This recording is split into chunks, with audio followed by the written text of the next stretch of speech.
Today we see about articles a, an and the እነዚህ በጣም ኮንፊውዝ የሚያደርጉኝ ናቸው። እኔ ራሱ በራሴ እና ኤ እና አን ስናይ እነዚህ ሁለቱን የሚለያቸው ኮንሶናንት እና ቫወል መሆናቸው ነው።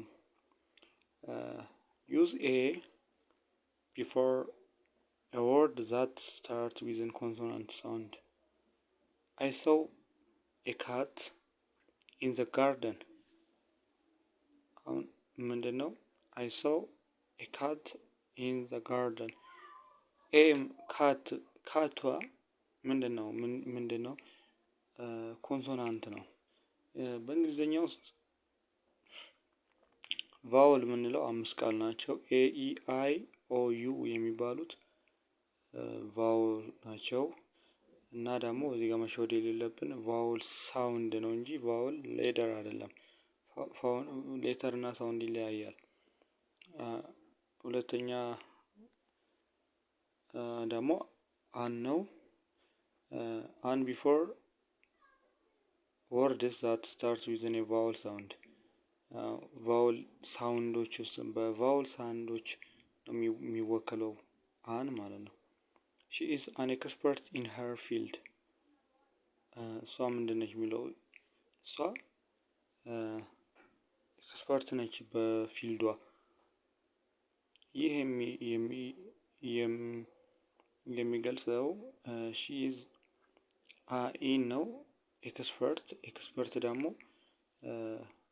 ቫወል ሳውንድ ነው። we use a and an for general or unspecific nouns ማለት ነው። የሱ ኤግዛምፕል ደግሞ ጀነራል እና ኦር ደግሞ አንስፔሲፊክ ለሆነ ለምሳሌ አሁን I like to buy a book. what kind of book? ምንም እዚህ ጋር የምናየው ክሉ የለም። በቃ ጀነራሊ it's maybe it's fiction or scientific books or ደግሞ ፖለቲካል ቡክስ ሊሆን ይችላል። ስፔሲፊክ አልሆነልንም። ዝም ብሎ ጀነራሊ ቡክ ነው ያለው።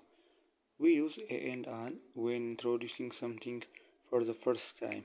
ለመጀመሪያ ጊዜ የሆነ ነገር ስናስተዋውቅ ኤግዛምፕል ብናይ I meet an interesting person at the party.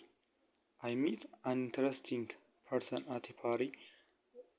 በቃ የሆነ ደስ የሚል ለመጀመሪያ ጊዜ ነው ማለት ነው ያን ሰው ያገኘው እና ለመጀመሪያ ጊዜም ሊሆን ይችላል። ሌላኛው አርቲክል ደግሞ the use the when you are talking about specific noun that's known to both the speaker and the listener.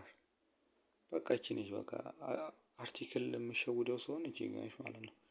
I saw the movie that night. use I saw the movie that night.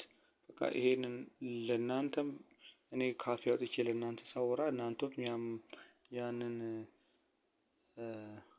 ፊልም በቃ ታውቁታላችሁ። ለምሳሌ ታይታኒክ ሊሆን ይችላል ማለት ነው። እኔና ሁላችንም ስለ ታይታኒክ እናውቃለን እና ማታ ታይታኒክን አይቼ እንደ ጠዋት ትምህርት ቤት ተገናኝተን I saw the movie that last night ብል በቃ ታይታኒክን ያየሁት እንደማለት ነው። በሁለታችንም ዘንድ በሁለቱም ወገን የሚታወቅ ከሆነ ማለት ነው። use the before superlative adjective to indicate the highest degree within a group ማለት Mount Everest is the highest mountain in the world.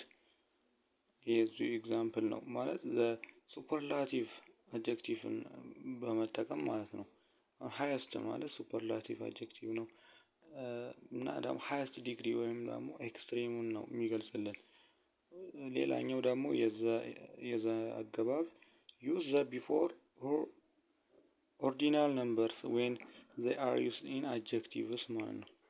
yes example he finished the marathon in the third place. ordinal number ነው ማለት ነው።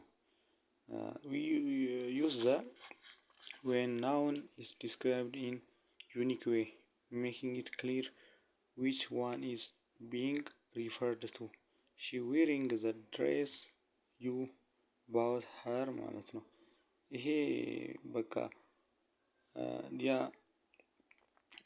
በተለየ መልኩ ነው የሚገባው።